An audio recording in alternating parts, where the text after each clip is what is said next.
la de la mañana, no la de la tarde, es que ya la tenía impresa. Espera un momentico, por favor. ¿Esta no? Sí. Esta no. Le puse una cruz porque esa no se dio. Listo, la de la tarde, entonces, como es que ya se la tenía impresa para no dañar la hoja. Firman entonces ustedes en el otro lado. Ahí te da de frente. Ah, ¿viste la pastadura como soy chévere? Sí. Ah, esta es... De la imprenta acá. ¿De dónde Chemo? Ah, ya, qué chévere. Está muy buena. Sí. Esa es de Chemo. Elegante, yo. Sí. Están en marcadores, ya no han sacado.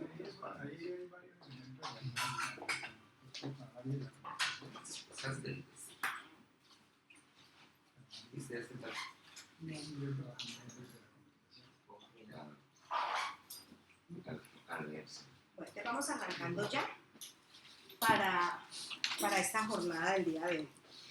Listo, hoy ¿qué vamos a trabajar? Hoy vamos a trabajar en análisis también. La idea es que ustedes se arriesguen, les traje un corpus de manera que cada uno pueda escoger uno distinto y haga su análisis, pero dentro de un, digamos, dentro de un marco general que les traje el mismo género. Entonces, voy aquí, me regalan un momentico para hacer la presentación acá general. Listo, sección 4, 5.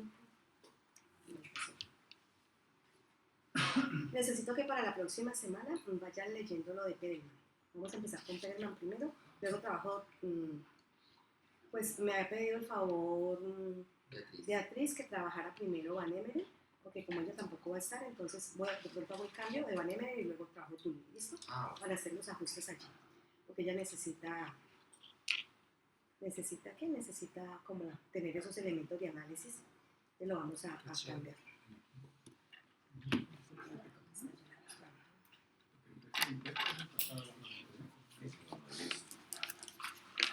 Esta presentación no la he subido porque esta que la tengo completa, la tengo junta, entonces no la he subido por eso.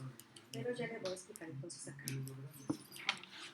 Aquí voy a retomar un poco lo que hicimos la semana pasada, pero lo voy a explicar primero allí en el tablero, que ustedes saben que me gusta como hacer la generalidad. ¿Listo? Me va a hacer incluso este lado que no me va a dar tanto ni el ventilador. Hoy es junio 10.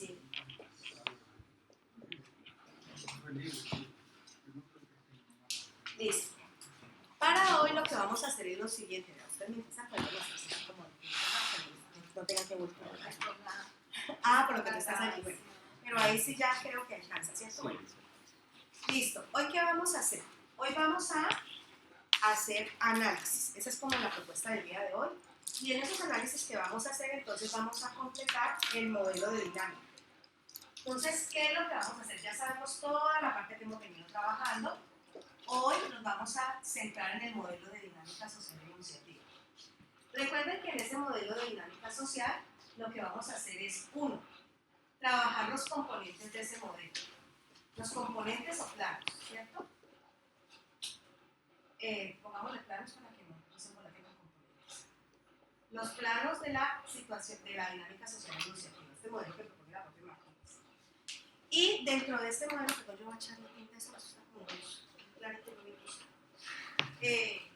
dentro de ese modelo, entonces vamos a trabajar las categorías que se proponen y que la profesora Martínez propone para ir haciendo de una vez entrada en el proceso de argumentación también, para que vamos de una vez centrándolos en los procesos de argumentación. Entonces, aquí voy a hacer como la ruta que vamos a seguir. Entonces, uno, retomamos los planos de la dinámica. Esos planos son dos. Situación de comunicación. De comunicación y situación de enunciación, ¿cierto? Listo. En la situación de comunicación vamos a trabajar todos los componentes de análisis. Todos los componentes. ¿Cuáles son esos componentes? Los que tenemos allá. El género discursivo, el tipo de texto, el contrato social, locutor, interlocutor, tema, propósito e intención. Esos son los componentes, ¿listo? Entonces, para que vamos mirando allí y vamos como diferenciando esa terminología. Entonces, aquí tenemos todo lo de género discursivo, tipo de texto, contrato social de habla, cuál es el locutor, locutor, cuál es el interlocutor, cuál es el tema, cuál es el propósito y cuál es la intención. ¿Listo? Eso es lo que vamos a trabajar allí. A reconocer eso en un texto. Y luego vamos inmediatamente a trabajar con la situación de enunciación. Entonces, en la situación de enunciación, ¿qué vamos a identificar? La polifonía que se construye en el enunciado. Esa polifonía discursiva, entonces allí es donde vamos a mirar que el locutor es quien va a expresar puntos de vista. Si quieres, hazte en este lado de acá eso. El locutor va a expresar puntos de vista. Entonces aquí, esos puntos de vista o enunciadores son los que vamos a identificar. El enunciador va a expresar puntos de vista. ¿Listo? Entonces, ¿qué tenemos que hacer? Reconocer esos puntos de vista. ¿Listo? Dentro de ese enunciado que vamos a mirar. Ya lo tenemos. Estamos en el lado de allá del cuadrito. Una vez que ustedes están viendo, también tenemos que identificar cuál es el tipo de relación que el locutor tiene con el enunciador o punto de vista. Entonces, ¿qué tipo de relación tiene? ¿Qué tipo de relación? Y al decir qué tipo de relación, entonces estamos diciendo, ojo, con cuál se identifica, lo aprueba o se opone. ¿Cuál de esos puntos de vista? ¿Listo? Entonces aquí está el ejemplo, por favor. Entonces es, ¿qué tipo de relación? Se identifica, lo aprueba o se opone a ese enunciado. ¿Listo? A ese punto de vista. Entonces tenemos que tener en cuenta esos elementos. A través de esos puntos de vista, ¿qué va a hacer el enunciador? Pues va a construir los diferentes enunciatarios. Ahí los tenemos. ¿Quiénes son los interlocutores allí? En la situación de comunicación, recuerden, la generalidad. Pero en la situación de enunciación, ya los especificamos. Van a empezar a aparecer todos esos sujetos dentro del enunciado. Entonces aquí, ¿qué vamos a hacer también? Vamos a identificar los enunciatarios. Identificarlos, es decir, a quiénes representan. Puede ser una persona, una institución, una organización, ¿listo? Un grupo social, cualquiera. Esos serían los enunciatarios. Entonces, usted aquí lo que tiene que hacer es, ¿quiénes son? ¿Quiénes representan allí? ¿O a quiénes representan? ¿Listo? ¿A quién está dirigido realmente? ¿A quién le está hablando realmente? Eso serían los enunciatarios. Y esos enunciatarios están construidos en relación con, acuérdense, con los puntos de vista. O sea que el enunciador, todo, está en ese punto de vista. Y a su vez proyecta unos enunciatarios aquí. ¿Listo? Ahora, también el locutor va a establecer un tipo de relación con esos enunciatarios, pero ya no en términos de locutor, sino en términos de enunciador. ¿Listo? Entonces, ¿qué es lo que va a hacer aquí? El enunciador va a establecer, o sea, este locutor ya aquí con el punto de vista expresado como enunciador, va a establecer también un tipo de relación con esos enunciatarios. ¿Y cómo los va a mostrar? En términos de aliados, ¿listo? Aliados, simples observadores o testigos, o también como oponentes, como enemigos. Esas son las relaciones que va a establecer. Entonces, miren aquí, que por eso ustedes allá dicen enunciatarios, ¿qué relaciones? Puntos de vista, ¿qué relaciones? ¿Listo? ¿De qué se trata, digamos, hacer el análisis? Es identificar toda esa serie de relaciones. ¿Listo? Que se van construyendo dentro del enunciado. Pero recuerdan ustedes que además, el locutor también tiene una mirada sobre el tema. ¿Recuerdan ustedes? Entonces, el tema, ojo, el tema, ya en la situación de enunciación, va a ser lo referido. ¿Listo? Lo referido. Lo referido es el tema. ¿Listo? Ya en la enunciación. ¿Y por qué es importante tener en cuenta? Porque de todos ellos se van a construir imágenes. Imágenes que se llaman imágenes discursivas, es decir, se van a mostrar de cierta manera. Entonces, cuando estamos hablando del tema y estamos en la sucesión de enunciación, ya no estamos diciendo el tema, sino lo referido. ¿Listo? Entonces también vamos a mirar cómo se va a proyectar allí.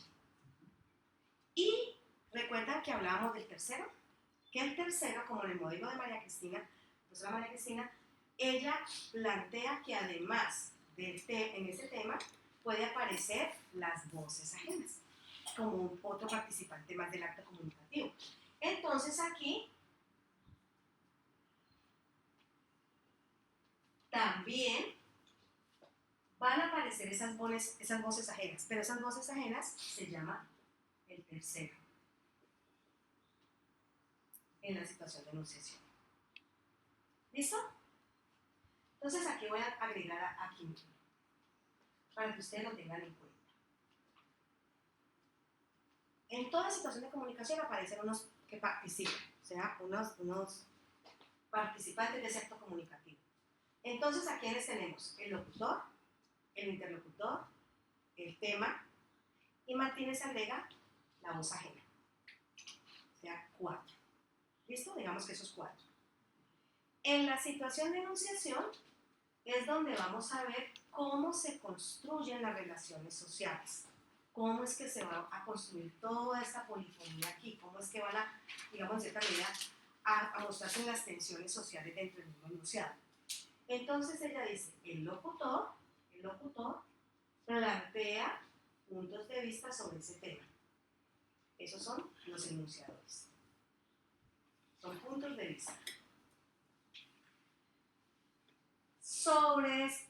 En la situación de enunciación, esos enunciadores pues, se dirigen también a unos enunciatarios. O sea, ya no son interlocutores sino enunciatarios. Están construidos en relación con esos puntos de vista. ¿Qué tenemos que mirar? ¿Qué imagen proyecta? Pero también cuál es el tipo de relación que establece el enunciador con esos puntos de vista. Y también tenemos que va a proyectar de alguna manera el tema, las voces ajenas. Entonces, el tema y las voces ajenas, los dos. El tema es lo referido y las voces ajenas es el tercero. ¿Qué va a hacer allí? Podemos identificar que muchas veces el tema, digamos, no se vuelve el centro, sino que se tropicaliza. Se tropicaliza es que empiezan a aparecer como unos subtemas. Y realmente el tema no se convierte en el tema de discusión, sino otra cosa.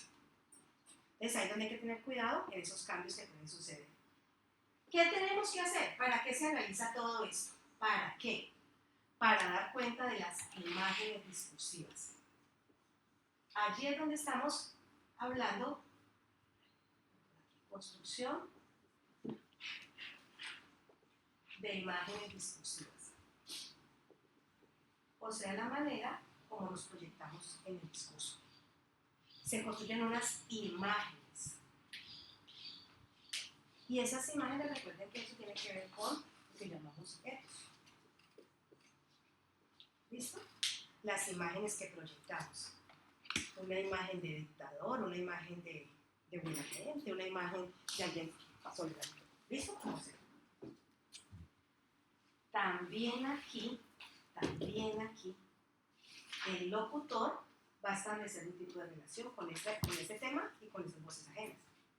También, en el caso de las voces ajenas, ojo, también las puede mostrar aliadas, como observadores, como ponentes, pero además de eso hay que analizar para qué se trae.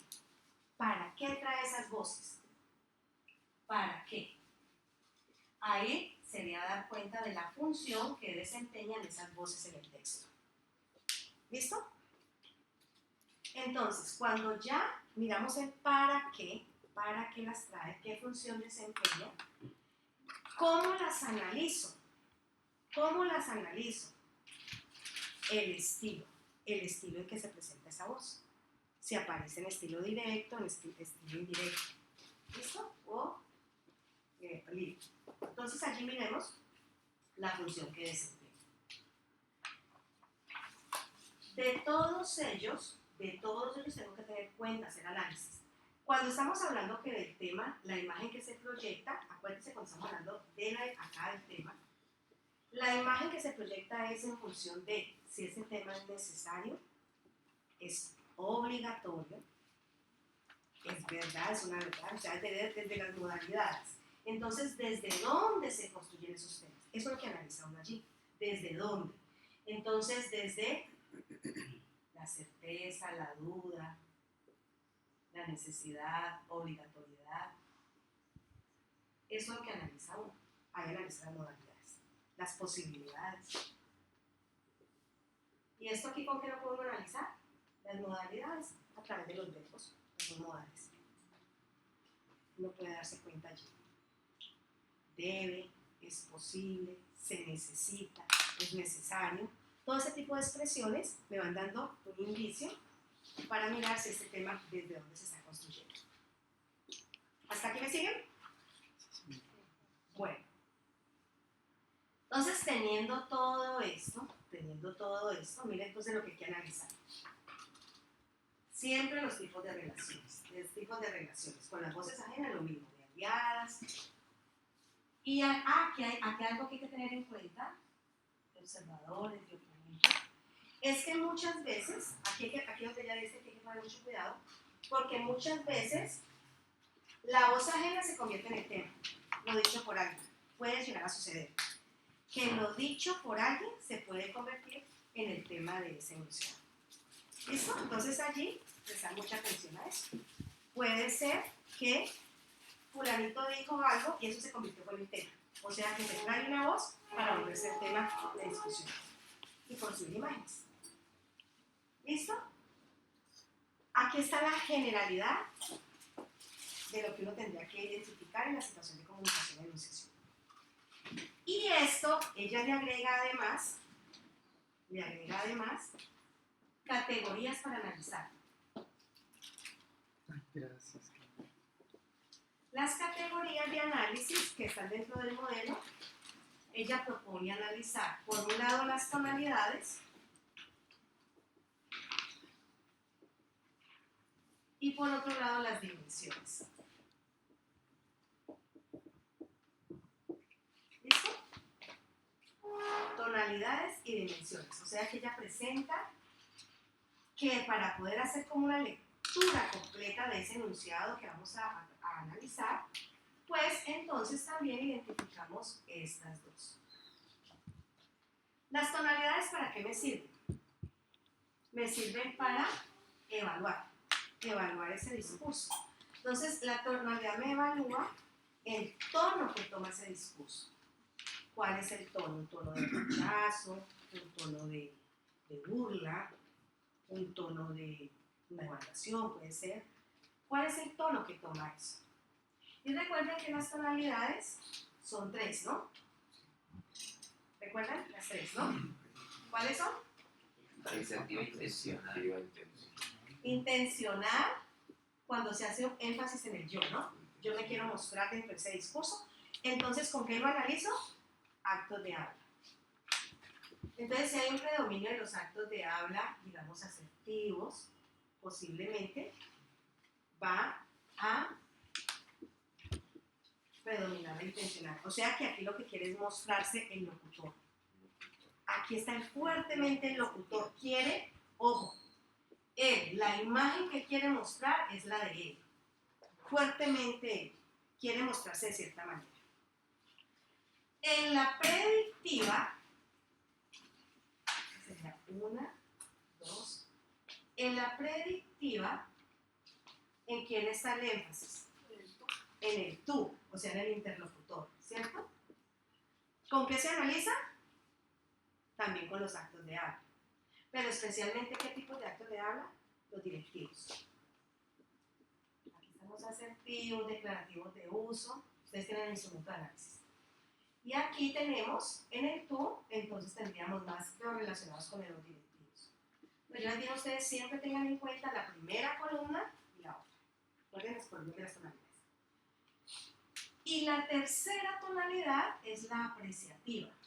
La apreciativa tiene que ver que se está centrando en el tema. En el tema o en la voz ajena, depende. Se analiza también con actos de habla, especialmente los expresivos, cuando predominan los expresivos. Entonces miren aquí que estas tonalidades me van a mostrar las tensiones, los movimientos que va a utilizar el locutor del texto, el locutor, para lograr lo que quiere, lograr ese efecto. Entonces, ¿se acuerdan que yo les decía? Él coge dos caminos. Puede coger dos caminos. O me voy primero, incido en el interlocutor, o sea, en este caso en el enunciatario, con la tonalidad predictiva. Primero lo trabajo a él para luego hablar del tema. O puedo tomar este camino. Me voy por el tema para llegar al interlocutor. Ah, es que a fulanito le interesa este tema, entonces puedo llegar a él a través del tema. Entonces, estos son los movimientos que hace. O quiero resaltarme yo. Eso sería lo que él haría. Esos son los movimientos que hace. Entonces, eso me va a indicar el tono del discurso, el tono que va a tomar. La otra categoría, la segunda categoría importante que maneja Martínez son las dimensiones. Y también va a hablar de 3 dimensiones. Estoy generalizando la una vez. Es la presentación, están todos un poquito más largo, pero aquí está. Las 3 dimensiones. Martínez nos dice que nosotros no podemos dejar de lado lo que somos. Cuando estamos en el discurso, nosotros no podemos dejar de lado quiénes somos. Valores, creencias, emociones, ideologías, todo eso está en uno. Y de alguna manera eso se refleja, esa subjetividad se refleja en el lenguaje. Entonces, cuando esa subjetividad se refleja en el lenguaje, ¿qué va a pasar? De alguna manera se va a hacer evidente. Y el ser humano, pues no podemos, nosotros somos racionales, somos emotivos y somos éticos. O sea, no es que siempre seamos emotivos, o siempre seamos racionales, o siempre seamos éticos. Estamos conformados por los 3, esas 3 dimensiones. Y esas 3 dimensiones están presentes allí. Entonces, desde allí, lo que nos va a proponer ella es que cuando uno está en ese discurso, se van a reflejar esas dimensiones. ¿Listo? Entonces vamos a mirar la dimensión racional. La dimensión racional. ¿Qué es lo que me dice la dimensión racional? La dimensión racional me dice es que el sujeto es muy analítico. Se quiere mostrar muy analítico. Ahorita lo vamos a mirar más en profundidad cada una, pero quiero aquí para que no se me pierda. Entonces se muestra como un sujeto conocedor, analítico, como que primero razona, ¿cierto? Antes de dejarse llevar por cualquier cosa. Esa es la dimensión racional. Pero también está la dimensión emotiva.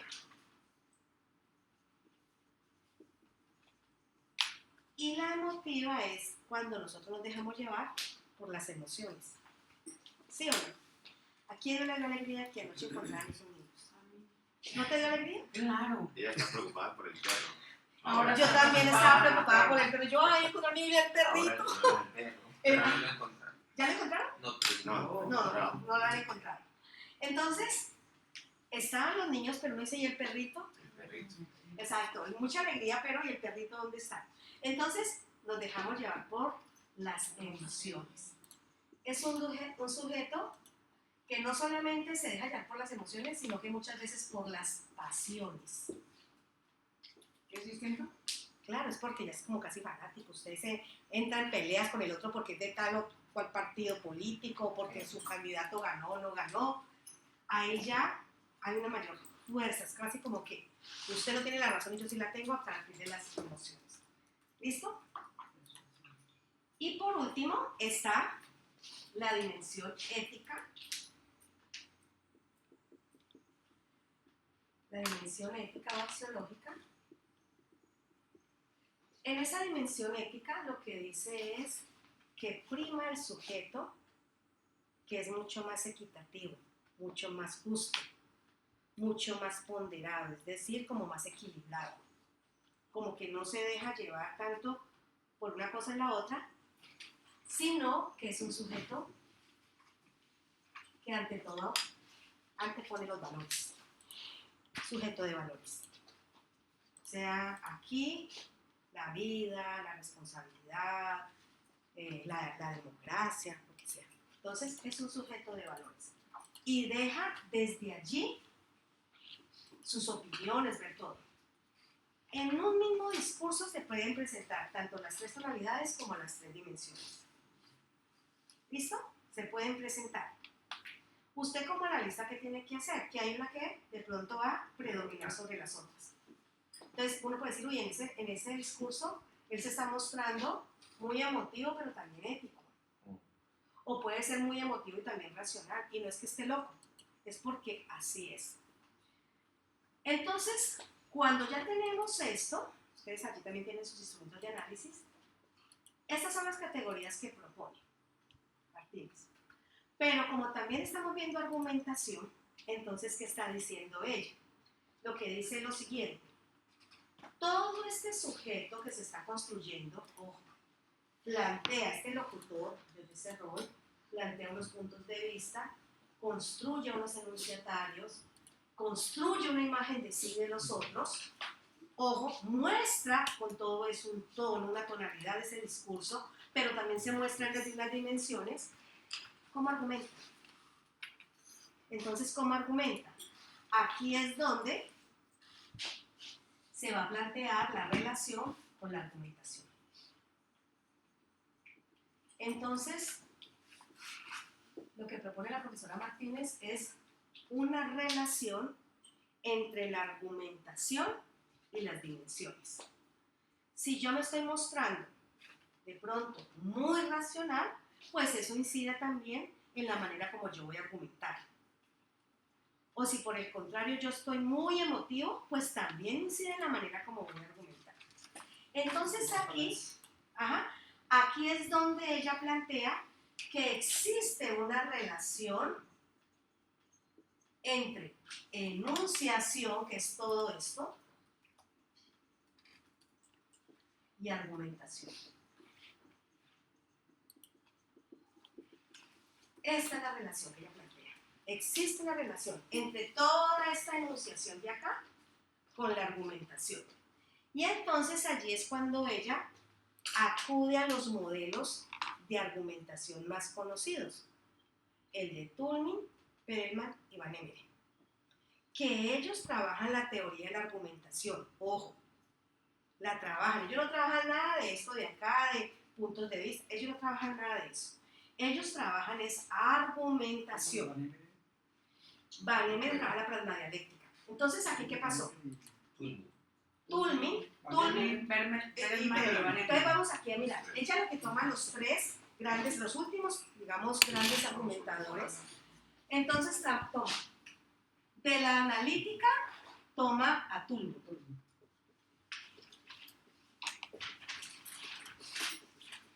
De la argumentación analítica. De la argumentación retórica, toma a Perelman. Y de la pragma dialéctica, toma a Van Emeren.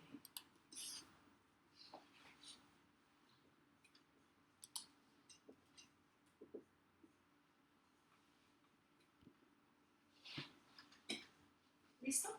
Eso es lo que ella hace.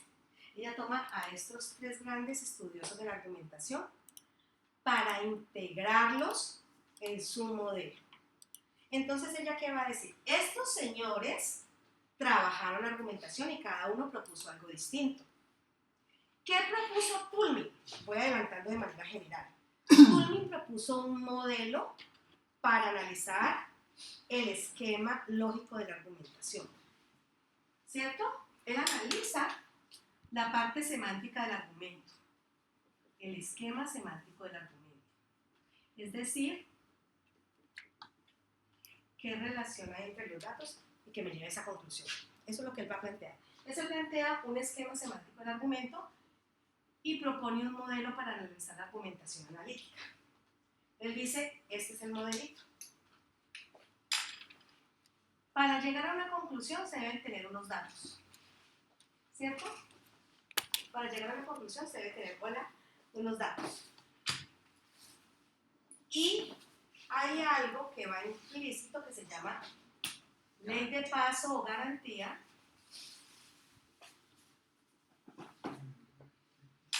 que es la que me permite llevar de los datos a la conclusión. Ojo, los datos deben ser explícitos, nos dice. Explícito es que aparece dentro del texto, en el esquema lógico. Me debe llevar a la conclusión.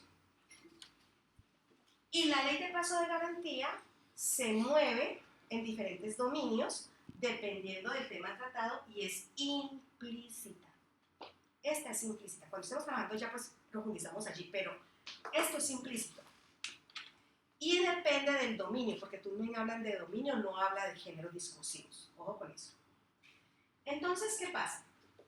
En esa garantía, lo que él dice es, siempre hay que descubrir sobre qué acuerdos generalizados, como que todo el mundo estaría de acuerdo para llegar a esa conclusión. Entonces, allí la vamos a analizar. Dice además que cuando la garantía está como en duda o es cuestionable, se debe apoyar en unos fundamentos. Entonces, habla de unos fundamentos, que son argumentos muy particulares que me van a reforzar la garantía, me apoyan la garantía. Pero, como toda conclusión, yo puedo decir, esto es blanco, y hay que me diga, eso no es blanco, eso es color hueso, eso es gris.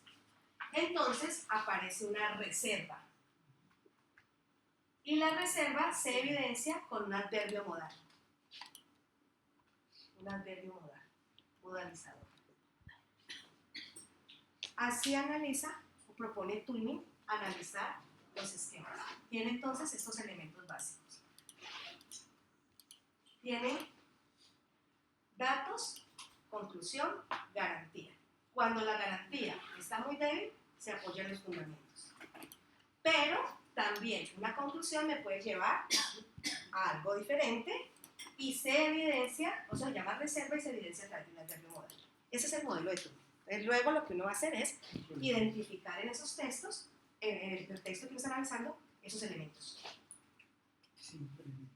5 elementos, casi 6, porque también tendríamos que mirar como el adverbio modal. Esa es la esencia del modelo de Turing.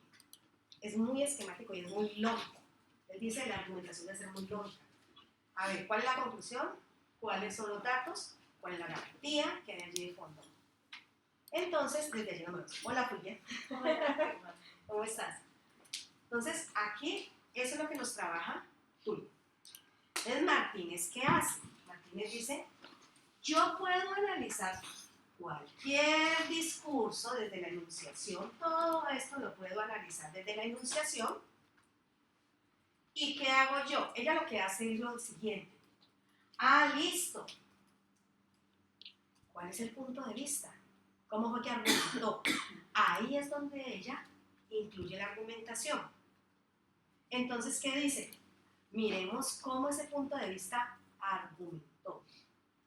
Y entonces, para hacer el análisis, toma cualquiera de estos modelos. Incluso uno puede tomar de uno, yo puedo analizar la garantía, por ejemplo. No necesariamente todos. Hasta allí me están siguiendo cuál es la relación que establece ella. Entonces, no es que ella se haya apropiado. Lo que hace es integrar estas perspectivas. Entonces, yo tengo que tener cuidado. Si yo digo, yo voy a analizar desde Turing, estoy haciendo un análisis, y no lo estoy integrando, entonces yo analizo únicamente esto. Yo no tengo que indicar mi punto de vista ni nada. Martínez, entonces, lo que está diciendo, o lo que ella plantea es, sí, es muy interesante ver el esquema de la argumentación de Turing, pero sería mucho más interesante verlo en relación con los puntos de vista que se mueven. Porque para que uno analiza simplemente el esquema para encontrar las relaciones lógicas dentro del mismo esquema argumentativo. Entonces lo que dice es, hay que poner las relaciones cómo argumentan y cómo es que nos mueven a nosotros con esos argumentos. Eso es lo que plantea, digamos, Turing. Perelman, ¿qué hace? Perelman plantea varios aspectos. Perelman va a trabajar las técnicas argumentativas. Porque a Perelman le interesa bastante es centrarse en la manera como se gana el auditorio. Se centra en la eficacia de la argumentación. Aquí yo estoy como generalizando, ¿no? Para que todos me entiendan. Que no estamos haciendo solamente un diplomado en Perelman, sino generalizando el tema. Entonces, lo que le interesa es la eficacia de la argumentación. ¿Qué tan eficaz es? ¿Y eso cómo se refleja? En la manera como se gana a ese auditorio. Porque él habla de auditorio. ¿Listo? Él habla de auditorio. Entonces, Perelman, Nosotros diríamos cómo se gana el interlocutor. Nosotros digamos cómo... en este caso, si estamos analizando aquí, entonces, ¿cómo es que logra crear esos efectos en el interlocutor? Los efectos, ¿cómo se crean esos efectos? Entonces, Perelman, ¿qué hace? Por un lado, dice, bueno, hay unas técnicas para argumentar y él parte, pues obviamente, de unas nociones importantes que vamos a trabajar. Diferencia entre auditorio universal y auditorio particular. ¿Listo? Entonces, eso lo vamos a trabajar cuando estemos en la próxima sesión trabajando ya argumentación, que lo voy explicando acá. Él nos dice también que hay unos acuerdos desde los cuales se puede llegar a argumentar y desde unos lugares de argumentación. Eso lo vamos a mirar también. Y nos plantea algo muy interesante, que son unos tipos o esquemas argumentativos. Esos tipos o esquemas argumentativos, no, ahora tengo un puesto.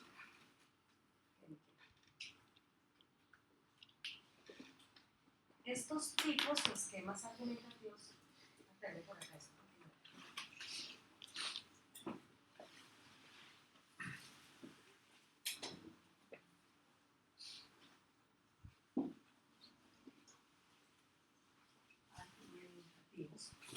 Resulta que él los clasifica como en unos grupos. Él hace una taxonomía muy interesante de los tipos de argumentos. Él va a clasificarlos. Entonces él va a decir, bueno, hay unos argumentos que son cuasi lógicos que aplican porque quieren crear o quieren tener apariencia de verdad. Entonces nos va a mostrar una serie de argumentos que aparentan que lo que se está diciendo es verdad. Ese es el efecto que busca ese tipo de argumentos. Otros que se basan en la estructura de lo real. Entonces, ahí vamos también a encontrar otros tipos de argumentos. Ustedes tienen los instrumentos de análisis, ¿cierto? Sáquenlo un momentico para que ustedes se vayan familiarizando con ellos. Yo creo que los dimos la sesión pasada, para que no lo quedemos como en el aire. ¿Los tienen ahí? Eso. Bueno, eso. Saquen sus instrumentos de análisis para que ustedes aprendan a moverse con ellos. Entonces, todos lo tienen, ¿no? Bueno, entonces, atención para que ustedes aprendan a moverse con todos estos instrumentos de análisis. En el primero tenemos todo el modelo de Inman. En el segundo que estoy hablando estamos de las tonalidades. ¿Cierto? Ahí están las tonalidades donde usted se puede mover con ellas. En el tercero están las dimensiones. ¿Sí? Están viendo las dimensiones. Ahí tienen los titulitos también. Ajá. Y luego se aparecen los tipos de argumentos de Perelman. Ustedes van a mirar un momentico ahí. Dice tipos de argumentos, argumentos cuasilógicos. Mírenlos allí. ¿Lo están viendo? Entonces, ¿sí ya lo vieron? Entonces, en la columna a la izquierda dice la definición. ¿Qué quieren, digamos, lograr este tipo de argumentos? La izquierda, acá. En la izquierda, la columna a la izquierda. Definición, dice, estos argumentos buscan dar una apariencia demostrativa de verdad a través de esta búsqueda con la lógica formal, con el fin de parecer lógicos y lograr el convencimiento de un auditorio particular. Lo que pasa es que Perelman, ¿qué dice? Que hay dos tipos de auditorios. Primero, pues uno que la argumentación debe ir dirigida a una persona que tenga procesos razonables, ¿no? O sea, que por lo menos sea capaz de razonar. Y sobre ello dicen que cuando una persona es razonable, operan dos maneras de convencer al otro, o dos formas de argumentar con el otro, a través del convencimiento o a través de la persuasión. El convencimiento son procedimientos muy lógicos. La persuasión es a través de la emotividad. Entonces él dice, en unos va a operar más el convencimiento, es porque es un sujeto como más lógico. Por eso ahí vamos a encontrar estos argumentos de los que aparecen como primeritos. Mírenlos, ahí está. Entonces ahí vamos a ver las clases, ¿no? Contradicción, incompatibilidad, la identidad, la definición, reciprocidad, la regla de justicia o precedente, transitividad, inclusión, definición. Ahí al frente les colocamos las definiciones de cada uno. Pues estos argumentos son los que vamos a trabajar para poder identificar, por decir algo, yo encontré esto y qué tipo de argumento es. ¿Listo? Lo que hacía Perelman era cómo identificar esos tipos de argumentos. ¿Cuál es la diferencia con Martínez? Que nosotros vamos a identificar los tipos de argumentos, pero ¿para qué? Para decir, es que este punto de vista está logrando el efecto que quiere con su interlocutor usando tales tipos de argumentos. Ahí es donde nosotros lo relacionamos. Si estuviéramos con Perelman solito, simplemente decimos, miren los tipos de argumentos utilizados, los tipos de argumentos utilizados en ese discurso. Y no estoy diciendo que esté mal, es una manera de analizar. Yo puedo decir, en ese discurso operan tales tipos de argumentos. Pero con Martínez, cuando las integramos, entonces decimos, en ese tipo de discurso se plantea tales puntos de vista, y ese punto de vista con el que él está de acuerdo, lo argumenta a través de tales tipos, usa tales tipos de argumentos. ¿Ven la diferencia allí? Podríamos decir con el fin de convencer o con el fin de Persuadir. Claro. Entonces, porque al final uno puede decir, para convencer, busca crear un efecto, o para convencer a tales enunciatarios construidos, utilizó tales tipos de argumentos. Y ahí estaré utilizando a Perelman. Eso pasa mucho también como en las campañas políticas, ¿no? Eso es las, Claro, eso parte de las emociones y todo eso. todo eso. Entonces, en muchos discursos pasa, hasta en la vida de él. Entonces, ustedes se van a ir fijando, vayan avanzando donde luego dice el número 2, otros tipos de argumentos que dicen argumentos basados en la estructura de lo real. Y miren ahí, esos argumentos son casi todos causa-consecuencia. Los efectos, pero vamos a ver las diferenciaciones entre ellos. Miren la definición general de este grupo de argumentos. Permite pasar de lo que se admite a lo que uno quiere hacer admitir. Esa es la función de este tipo de argumentos. Miren que los primeros, si digamos que en una argumentación predominan esos primeros tipos de argumentos, es porque busca crear una apariencia de verdad, apariencia. Pero con estos, ¿qué es lo que se quiere? De lo que la generalidad tiene ya a lo que uno quiere hacer creer.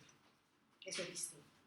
Entonces allí, ¿Cómo así? de lo que se admite, o sea, lo que la gente generalmente cree, hacerle cambiar a lo que uno quiere que crean.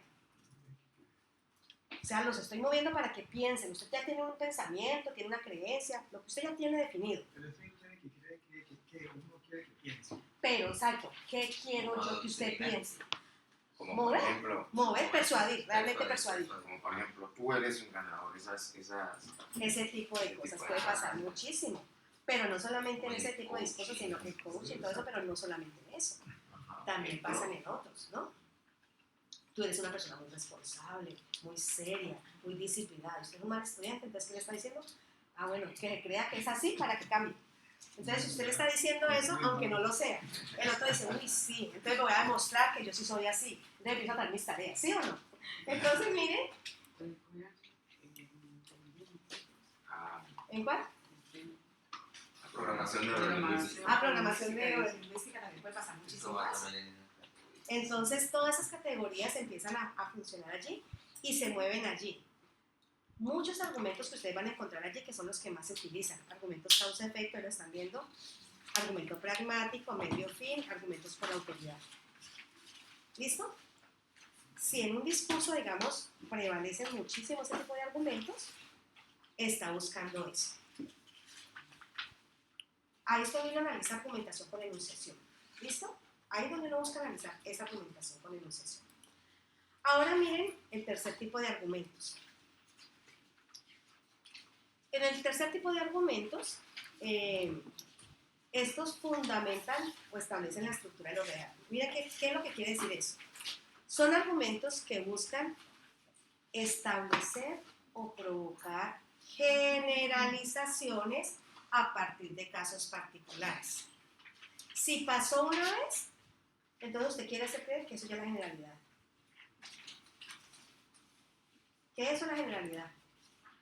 Entonces digamos que aquí todos ustedes vienen muy puntuales. Y resulta,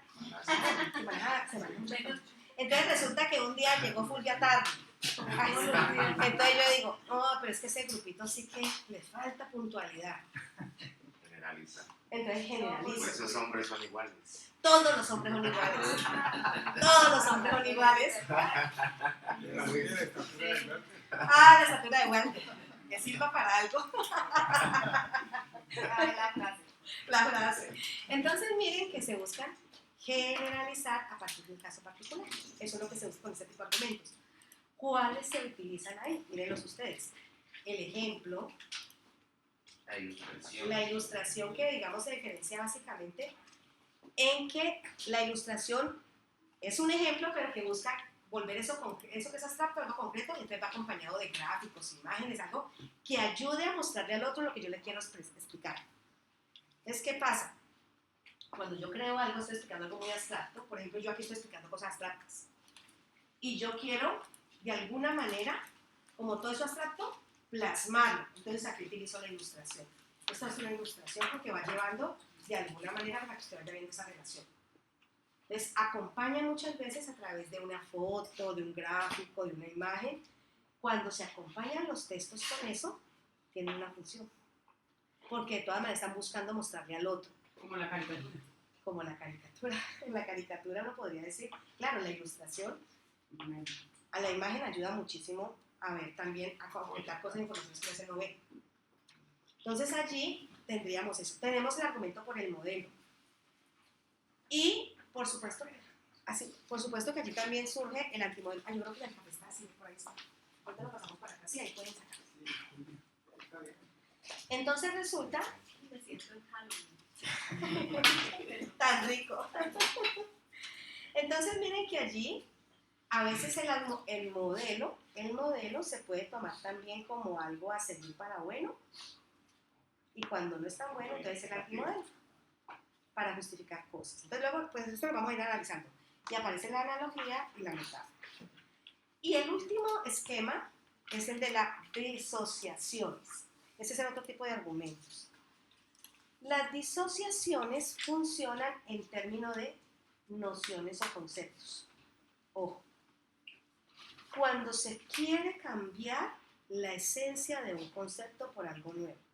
Y ahora lo vamos a mirar con un ejemplo. Golpe blando. Esta semana, ¿no? El golpe blando.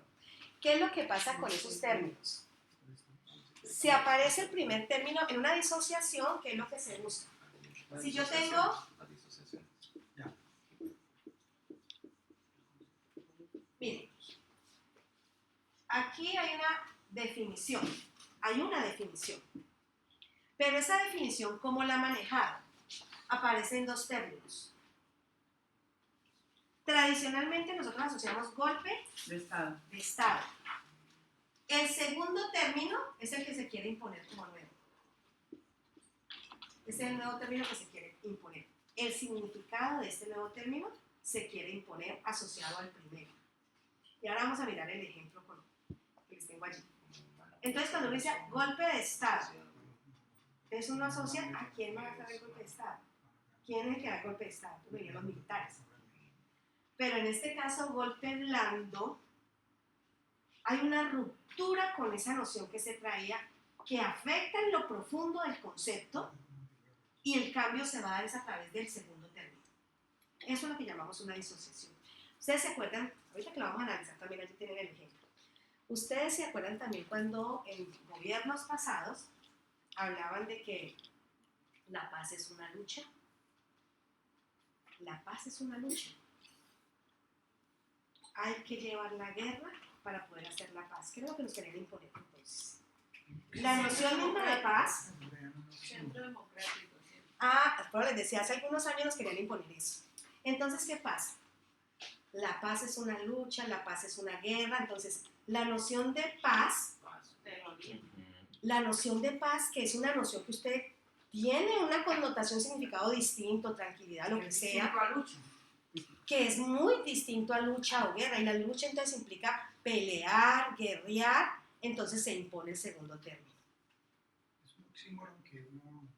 Y eso opera a nivel ideológico.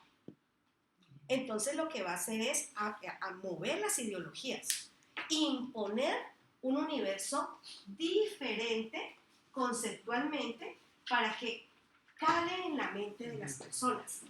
Entonces ese término se va acuñando y lo volvemos natural, lo naturalizamos, como dice Petro, lo normalizamos, se vuelve normal. O sea que hablar, que es que hay que hacer la guerra para poder conseguir la paz, se vuelve normal, la gente lo da por sentado. Que entonces hay que matar y no se puede dialogar, sino que hay que matar para poder conseguir la paz. Hay que matar al oponente porque... Exacto. Para Eliminar, porque no se puede hacer de otra manera. No podemos, o sea, solamente existe mi voz. No se puede hacer de otra manera. Pero eso nos lo jalan a través del discurso en nuestras ideologías. Y terminamos dando por sentado que eso debe ser así. Esa jugada que hizo, no sé, en el momento del gobierno de Uribe, que aparece la frase revolución educativa. Se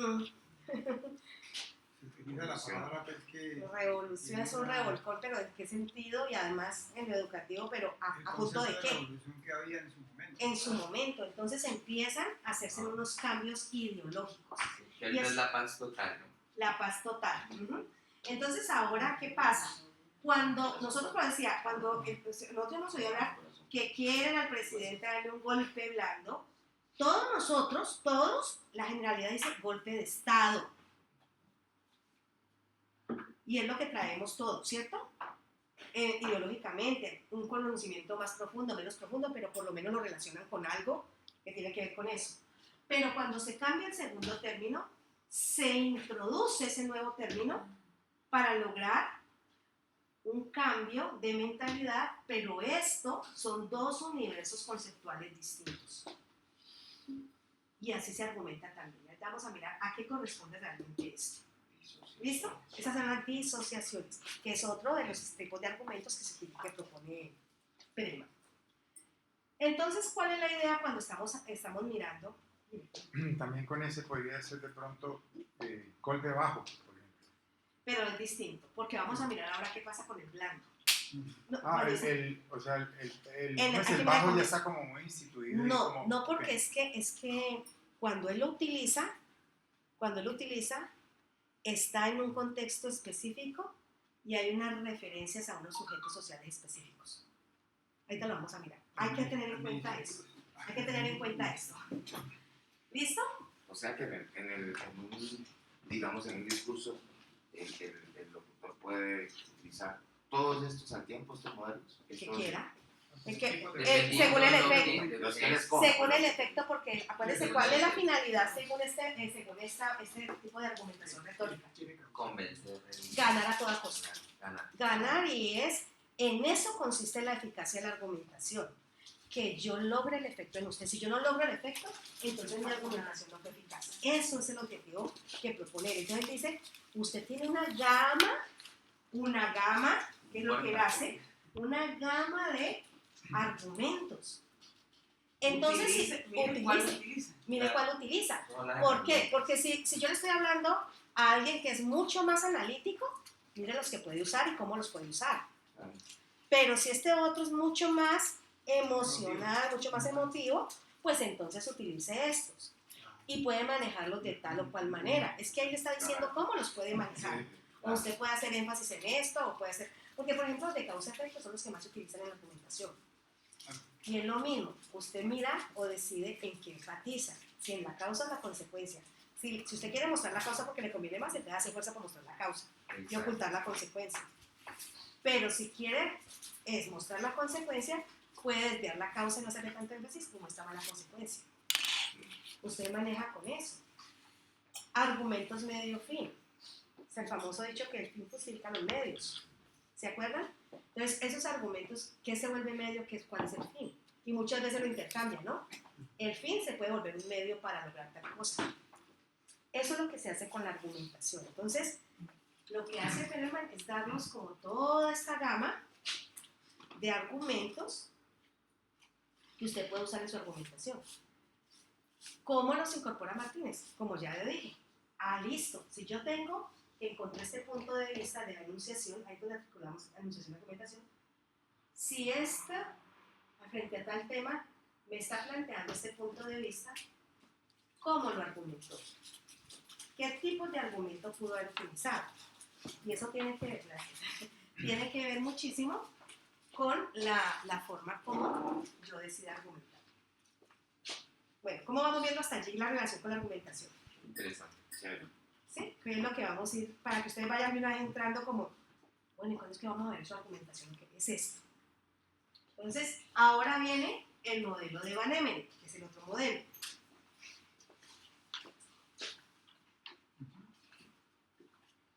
Listo. ¿Listo? ¿Qué es lo que plantea Van Emeren? De los tres, el único que está vivo es Van Emeren, ¿no? No está vivo todavía. Van Emeren plantea una argumentación muy ética. Muy ética. Pero Van Emeren, ¿qué hace? Retoma la argumentación clásica y él se va a unos procedimientos demasiado rigurosos que se deben llegar en la argumentación. O sea que casi que hay que seguir un paso a paso para poder argumentar. Ojo. En ese sentido, lo cuestionan mucho porque dicen que es una argumentación idealista, que es muy idealista. Pero lo que plantea Van Emeren es realmente cómo resolver diferencias de opinión y resolver conflictos a través del diálogo. Eso es lo que él dice. Y ahí es donde está realmente, digamos, uno diría que lo que no le han aprovechado a ese modelo de Van Emeren es eso, la ventaja que tiene. Entonces, ¿por qué lo catalogan de idealista? Porque Van Emeren, cuando él plantea la argumentación, él dice que de entrada, lo primero que uno tiene que hacer es preguntarle al otro si ese otro quiere resolver el conflicto o la diferencia de opinión. Que si no la quiere resolver, no hay nada que hacer. O sea, ¿para qué se va a desgastar? Exactamente. Bueno, tenemos un problema. ¿Queremos resolverlo? Sí. Sí. Es muy hay como voluntad de las partes. Tiene que haber voluntad de las partes. Y mire la pertinencia de ese modelo hoy por hoy. Pero como nuestra sociedad no es así, sino que es de matar y darse golpes primero. Ajá, entonces, ¿qué dice? Partamos de allí. Cuando se parte de allí se reconoce, entonces él dice, para que haya una argumentación efectiva, se deben seguir unas fases o etapas. Entonces él habla de unas fases o etapas.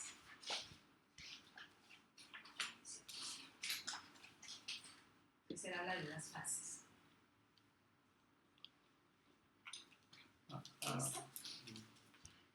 Cuando él habla... O sea que si no se hace el primer punto, se suspende. Exacto, no se puede avanzar. Entonces por eso dicen que es muy idealista. Y en esas fases o etapas, entonces, bueno, digamos que la fase de inicio, claro, reconozco, entonces se llama fase de apertura. Digamos que esa fase es de apertura. Entonces en la fase de apertura las partes reconocen que hay una diferencia de opinión o un conflicto por resolver. ¿Listo? Pero él asocia esto a ciertos actos de habla. Ahí es donde él también incorpora los actos de habla. Entonces él dice, resulta que en cada fase van a operar ciertos actos de habla. Y si esos actos de habla no se cumplen, ya empiezan a hacerse movimientos de frenar la argumentación y se caen falacias. Entonces él dice, ahí lo que se va a hacer es falacias, una argumentación falaz. Entonces él dice, si se rompe los actos de habla en cada fase, se crean falacias. Entonces es una argumentación falaz. práctico porque si usted desde el comienzo sabe si sí sigue o no, si hay interlocutores o no hay. Exacto. Entonces por eso él dice, por eso es tan ético porque él dice, hay que reconocer primero eso. Partir si se quiere o no se quiere. Porque si no, entonces no se desgaste. Dime, Jorge. O sea, pensaría uno que la falacia en la que más se cae es ad hominem o ad persona. Sí, dependiendo Sí, de ya. qué. Ajá. Eso es lo que todo el mundo peca. Exacto. Casi la mayoría peca en eso. Entonces estaría Sí. partiendo de un punto de vista muy emotivo. ¿Quién?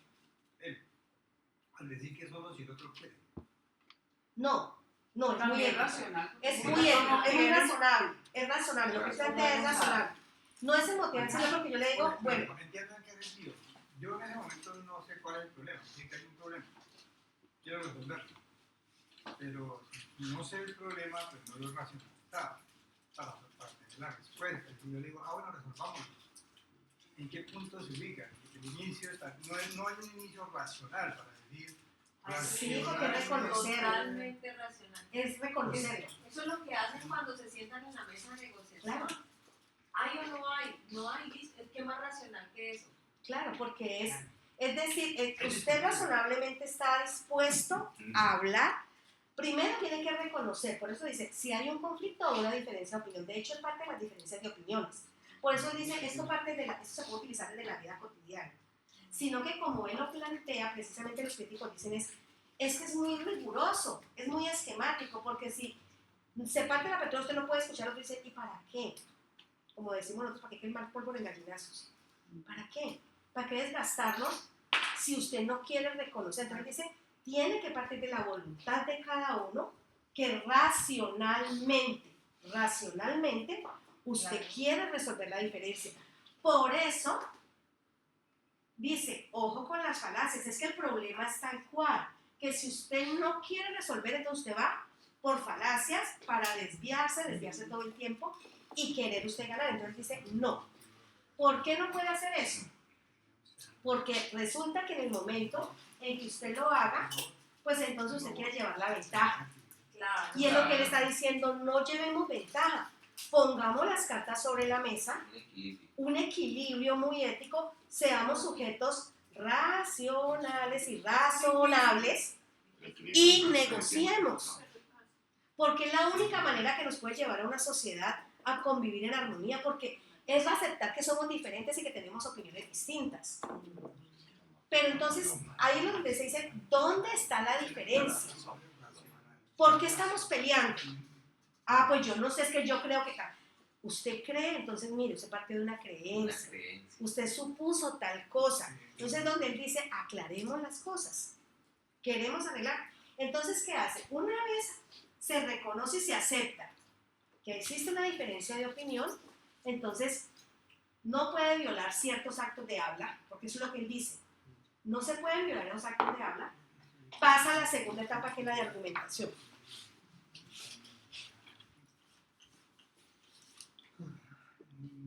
En la siguiente etapa de argumentación, Esa es etapa o fácil. la 2. O también fácil. O fase 2, sí. Fase 2. Fase 2 de argumentación o fase de etapas. En la fase 2 de argumentación, entonces, es donde, si ya reconocimos, ojo, la 1 es la apertura, entonces, sí, existe una diferencia de opinión o existe un conflicto. Ya lo dijimos. Fase 2. Bueno, vamos a argumentar. Argumentar desde allí implica respetar también ciertos actos de habla, pero en esta fase, ¿qué es lo que se busca? Que cada uno argumente su punto de vista, pero, ojo, no es que yo voy a argumentar el mío y usted el suyo. Pongámonos de acuerdo. Usted, Jorge, plantee su punto de vista usted. ¿En qué estamos pensando diferente? ¿Cuál es nuestro problema? Él plantea esto, pero yo no le voy a decir, no, es que tal cosa yo. No.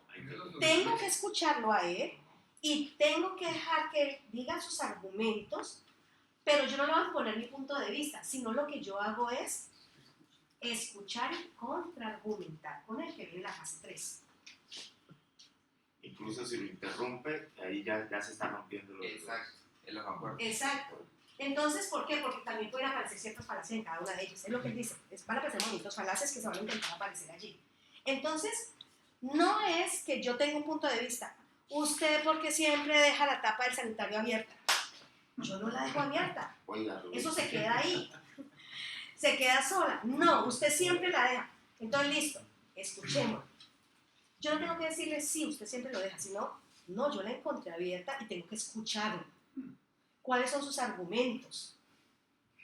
Él tiene que tratar de convencerme, ojo, no persuadirme, sino convencerme. O sea que opera, digamos, movimientos de racionalidad. De racionalidad. Si todos los argumentos que él me dio no me convencieron, yo tengo derecho a persistir en mi duda. Y ahora sí, usted escuche los míos. ¿Listo? Entonces, ahora sí escucha los míos.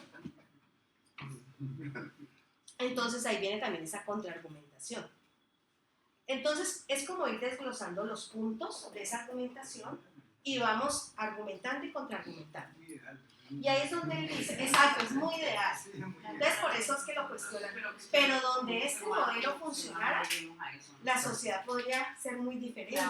Es que yo donde veo problemas, dificultad para muchas personas en esta fase es la parte de la riqueza del lenguaje, de poder expresarse, Exactamente. de poder tener ese ideario que de manera de llegar a un acuerdo. Uh-huh. Ese yo diría que es una parte muy difícil. Es que para nosotros es muy difícil, porque nosotros somos una sociedad que no hablamos. O sea, nosotros discutimos, pero pensamos que es pelear. La discusión la asociamos a la pelea. Entonces, ¿qué pasa? Cuando ya podemos decir eso es una falacia cuando decimos eso. Ajá. Porque otras sociedades sí lo pueden hacer. Exactamente, y como él viene, es holandés, de todas maneras viene una cultura muy diferente. Pero no quiere decir que no podamos llegar a algún. Exacto. Por algo se empieza. Entonces, ¿qué pasa? Miren aquí cuando él dice ya la contraargumentación. Entonces, listo. Miren cuando él terminó de dar sus argumentos. En su fase de argumentación, entonces yo le puedo preguntar sí. Asumimos unos roles. Él dice que hay que asumir un rol. Proponente y oponente. Proponente es el que está dando sus argumentos. El oponente tiene que preguntar y preguntar y preguntarle para aclarar sus dudas, las de uno. Entonces, si yo tengo dudas, yo le puedo seguir preguntando. Si él no me convenció con todas las respuestas que me dio, pues yo le digo, Jorge, lo siento, pero todavía no me convences. Él tendría que aceptar eso. Si ya no tiene más argumentos, entonces la duda puede persistir. Y yo puedo decir, no me convenciste. Lo tengo que decir, ahora escucha mis argumentos. Entonces, yo también doy mis argumentos, pero no es que él se quede en el punto de vista de él y yo en el mío y estemos chocando. No, ya lo escuché a él y no me convenció. O me pudo haber convencido y digo, tienes razón. Entonces, ¿qué pasó? Si en la contraargumentación lo que hace el oponente entonces ya también hace lo mismo. Pregunta, el otro cambia rol, ¿no? O sea, yo ya soy proponente, oponente, exactamente. Entonces yo soy la proponente, él es el oponente. Entonces, ¿qué vamos a hacer? Vamos a escuchar mis razones. ¿Dónde estaba la opinión mía? Pasó esto y esto. Terminamos. Ya no tengo más argumentos. Perdón, esa tercera sería contraargumentación. Contraargumentación. Una tercera fase. ¿Verdad? La tercera fase. Entonces está apertura, argumentación, contraargumentación. Entonces, ¿qué pasa? En todas ellas operan, por ejemplo, digo, actos de habla. Ahí lo que analizamos son los actos de habla que operan en cada uno. Siempre hay que mirar los actos de habla que operan en cada uno. Porque él dice, hay ciertos actos de habla que se prevé que van a permitir que avance. Por eso él trabaja mucho esto en los debates. Y no, creo que es un valor agregado. Más bien es un texto que viene de una profesora mexicana que decía sobre la crítica a la verdad. Entonces me parece que es interesante a propósito de la argumentación tener esa idea, ¿no? La tesis de ella es que la verdad es una ficción. De ella no, de Nietzsche. Es una ficción. Y como ficción, pues entonces uno ya se bajaría de esa nube y con cualquier persona puedo hablar. Cualquier persona podemos establecer un diálogo. Es lo que nos cuesta trabajo, ¿no? O sea, sí, eso es una ficción porque es una construcción cultural o una construcción social, la verdad. Luis, es una profesora de dónde, de México. De la Universidad Autónoma. Hablando, pero ella es que el lenguaje de filosofía.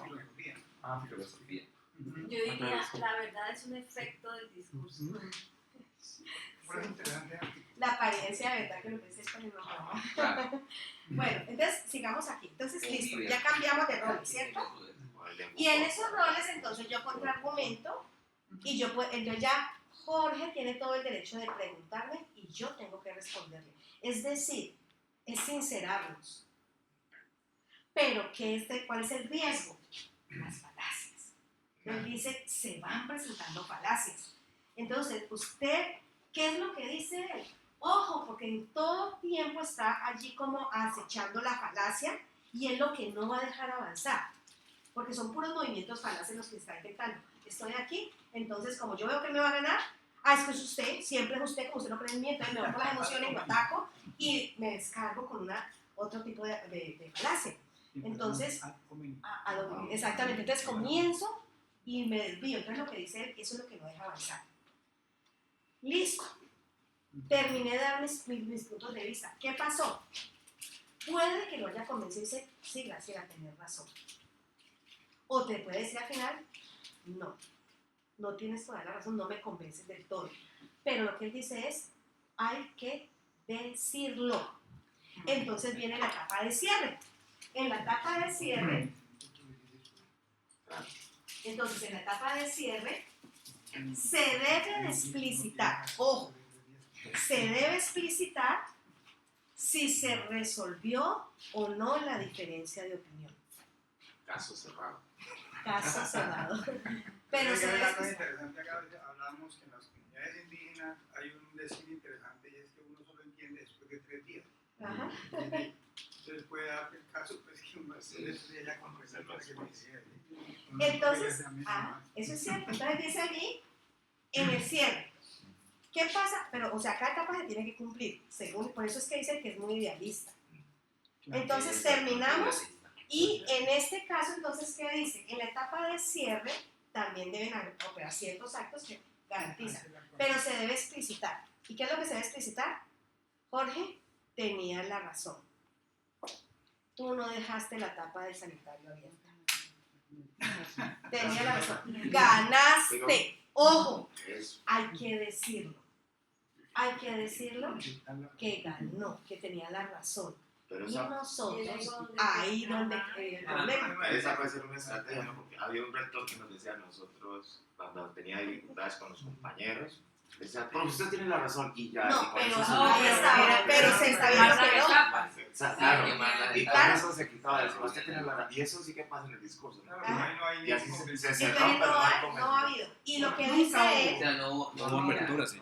ni siquiera hubo apertura porque no Era era no, De hecho, tampoco le da la razón, sino que... No le da la razón. Dice, le da la razón como a los locos. Ajá. Igual que en la fuerza militar, el que manda, aunque mande más. Ajá. Y entonces aquí ¿qué dice? Usted primero tiene que aceptar que se resolvió o no se resolvió la diferencia de opinión o el conflicto. Tiene que verbalizarlo, decirlo. No es que usted suponga, sí, está bien. No, no es así. Usted, Jorge, tenía la razón y me convenciste. Y lo más cruel que hay que hacer al final, digo yo, para nosotros que es cruel, es que usted jamás vuelve sobre ese mismo asunto. Cambiemos de tema. ¿Por ¿Te qué? acordás Porque hace se 5 meses supone... cuando dejaste la tapa? Ajá, ¿te acordás que ya lo has hecho antes? No, porque entonces vuelve el conflicto. Pero les digo, es la parte más difícil. Porque se establece un acuerdo. No repetición. Exactamente, casi. Es un acuerdo de que usted, ese asunto quedó saldado, sellado y se resolvió en su totalidad. No, eso queda guardado ahí en... No, es que es lo que él dice. Entonces, por eso no hay Bajo la mano. una argumentación razonable en ese sentido. Porque entonces, yo no me olvido. ¿Que te acordás? No. Ahí lo que dice es eso. Entonces, eso es lo que él dice. Si no hace eso, Porque nos conviene. si no hace Si eso, no me acuerdo, no pasé. no me acuerdo, pues yo me acuerdo. Yo decía con los niños, me estoy comunicando ahí con los niños, claro que uno actúa como de mediador, ¿no? Y eso... Uno toma partido. Sí, uno toma partido a veces. Pero con los niños este modelo lo iba a aplicar más una compañera de lo del manual de convivencia me Resolución de parece conflictos, súper interesante. Es que es la resolución de conflictos. Hay también. elementos ahí. Es que este modelo es para la resolución de conflictos. María Montessori tiene un modelo muy lindo para los niños, para resolver los conflictos en la mesa de la familia. María Montessori. Porque esto ya es muy complicado para los niños. Claro, Es pero muy entonces usted puede, de todas maneras usted puede decir, bueno, al menos reconozcamos. ¿Qué dices tú? Frente a lo mismo. Porque es frente a lo mismo. Por eso aquí, este modelo se aplica mucho para el debate. Él dice, es interesante verlo desde el debate. Sí. En el debate, ¿qué es lo que pasa? ¿Por qué? Porque si ya está esto, se resuelven los conflictos. Pero ¿qué es lo que pasa? Que todo eso lleva generalmente esas falacias. Entonces, ¿qué pasa? En esos movimientos falaces son los que priman, entonces siempre está el ataque al otro, no se argumenta, que eso es lo que está mostrando que una sociedad no avanza y que no pueda resolver conflictos de manera dialogada, de manera pacífica. Y no dice que es que no escucha, no se trata de la escucha, se trata de las relaciones de poder. No se trata de un asunto de salud. O sea, podría pensar uno que de pronto que habría un problema para las personas muy emotivas o muy emocionales o muy Claro. pasionales frente a este No, modelo, o sea, Exacto. porque no se dan Sí, el no tiempo de tiene hacer las fases, la apertura, Exacto. la argumentación, la contraargumentación Exactamente. y poder conciliar en un cierre. Y poder considerar en un cierre y reconocer. Y él dice también, igual, si usted pudo avanzar y persiste, dice, no llegamos a ningún acuerdo, pero hay que darle un cierre. No estamos todavía de acuerdo, pero hay que darle eso, hay que explicitarlo.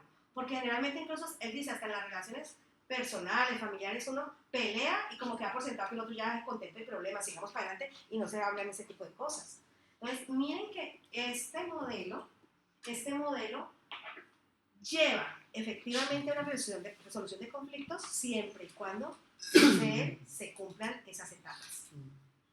Y además él entonces dice, hay que ponerle entonces mucho cuidado. Uno, partir de la diferencia de opinión, reconocer que hay una diferencia de opinión, no hay un conflicto. Reconocer. Y reconocerlo quiere decir que hay algo que a mí no me gusta y que a usted tampoco le gusta, como mínimo. ¿Sí o no? Que hay algo que estamos... pero hay que decirlo. Lo que él dice es que no se pueden dejar implícitos. Se tienen que decir las cosas. Y a veces nosotros tratamos de ocultar o no decir cosas para no lastimar al otro. Exacto. Entonces uno también a veces... ahí por eso es una argumentación muy relaciones de pareja. Entonces allí... dice, utilizamos los actos de habla. Hay que ir identificando en esa etapa del debate si esos actos de habla se están cumpliendo o no, porque si no, ya uno sabe que eso no se va a solucionar, mirando los actos de habla que se van generando. Entonces dice, aquí se cumplen tales actos de habla, aquí tales otros, esos pueden dar paso, o aquí se pueden presentar tales falacias para que usted esté atento y sepa cómo maniobrar. Es lo que él habla de las famosas maniobras estratégicas de la argumentación. Las maniobras es que usted anticipe por dónde se le va a ir, entonces usted reconozca eso y contrarreste esa falacia. Ya no se resuelve con un helado ni un ramo de cosas. Exacto. Y además de eso, entonces él plantea unos esquemas argumentativos que van a facilitar esa argumentación. Él también plantea unos esquemas argumentativos. Dos tipos de esquemas. Que permiten ir contrarrestando. Que usted se anticipe, identifique la falacia para dónde va y usted pueda contrarrestarla.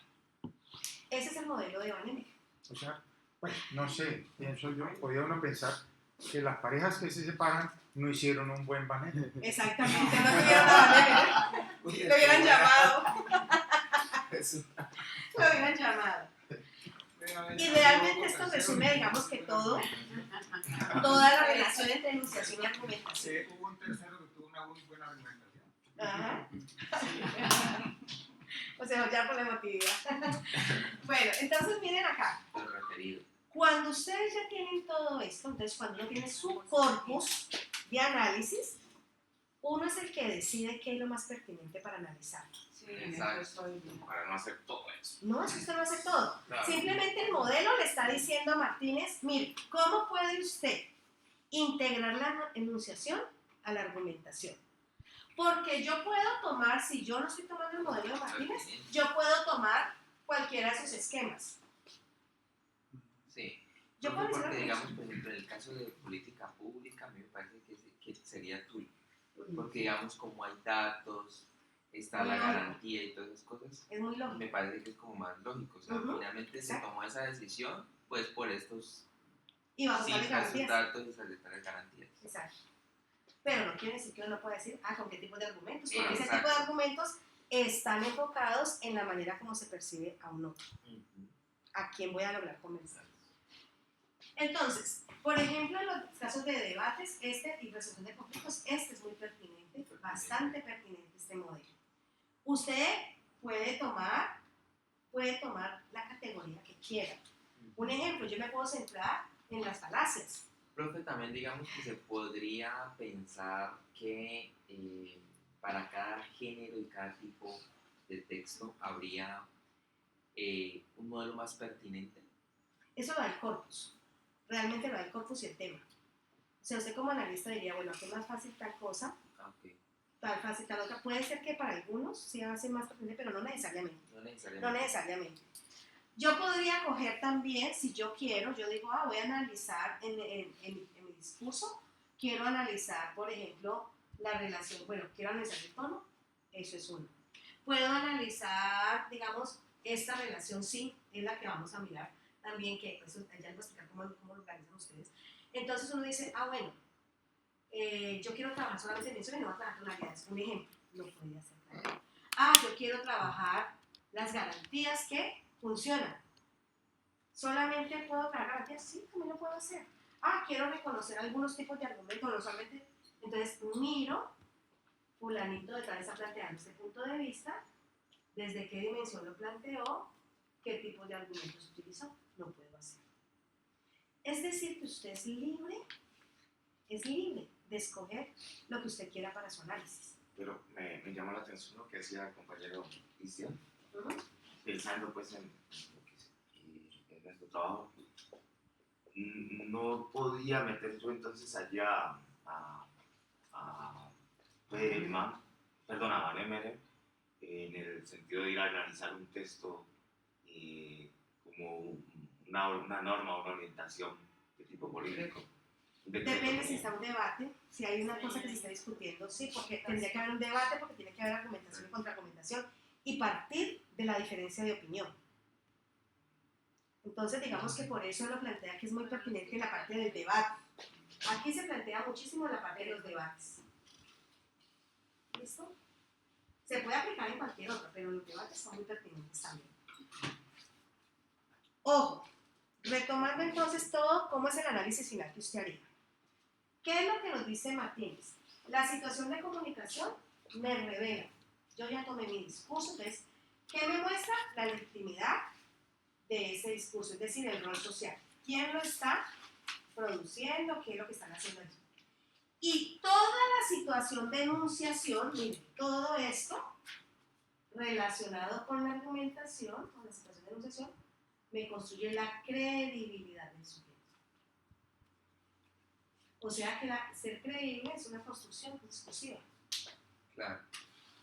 Entonces, un ejemplo, yo podría decir, en este discurso X, digamos, esto es una caricatura, un ejemplo básico que puedo dar. Es una caricatura, el caricaturista, frente a tal tema, presentó tales puntos de vista.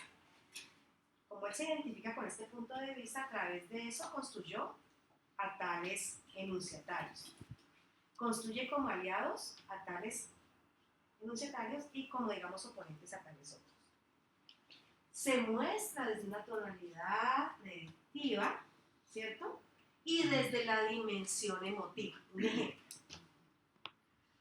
En relación con su argumentación, entonces, la garantía de eso puede ser tal cosa. O su argumentación la trabajó a través de tales tipos de argumentos. ¿Cuál es el efecto que buscaba? Buscaba tal cosa Y para eso construyó una imagen así, asá, asá y asá. Ese es el análisis que hace. ¿Así? Facilito. Le entendí. ¿No me entendió? No, pero cierto, profe, que cuando uno hace ya la identificación de los puntos de vista, allí ya tiene avanzado a Turing. Claro. Pues por ejemplo, una poesía es muy... Es cierto, porque mire que usted prácticamente Claro. cuando ya está identificando eso es tanta cosa. Lo que tiene que tener claro es uno qué va a seguir para no perderse uno. Sí, lo que voy a hacer. ¿Qué me sirve? ¿Usted qué va a seguir? ¿Cuál es su ruta de trabajo? Entonces ahí es cuando uno diseña sus propias rejillas. ¿Para qué uno diseña sus rejillas? Para no perderse. Que les dé a ustedes listas, yo les puedo proponer aquí las que quieran, ustedes las pueden seguir si quieren, pero cada uno elige. Entonces yo qué haría. De acuerdo a lo que uno necesita. A lo que uno necesita. Entonces yo digo, si yo voy a relacionar, por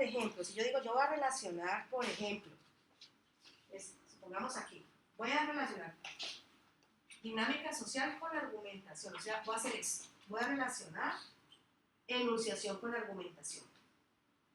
Entonces, ¿yo qué hago? Escogí mi texto, ¿cierto? Escogí mi tecnología textual que pertenece a un género, le hago todo esto, quién es el locutor, identifico todas estas partes, analizo toda la situación de enunciación. Entonces yo digo, ¿cómo voy a analizar esto? ¿Qué tengo que tener en cuenta? Pues los actos de habla, analizo actos de habla. ¿Qué voy a analizar aquí? Argumentos, pues qué tipo de argumentos voy a escoger. Entonces, ¿con qué tipo de argumentos? Si vas para dimensiones, ¿cuáles dimensiones se va a trabajar? Esto uno va haciendo su propia rejilla. ¿Cómo identifico yo, por ejemplo, las voces?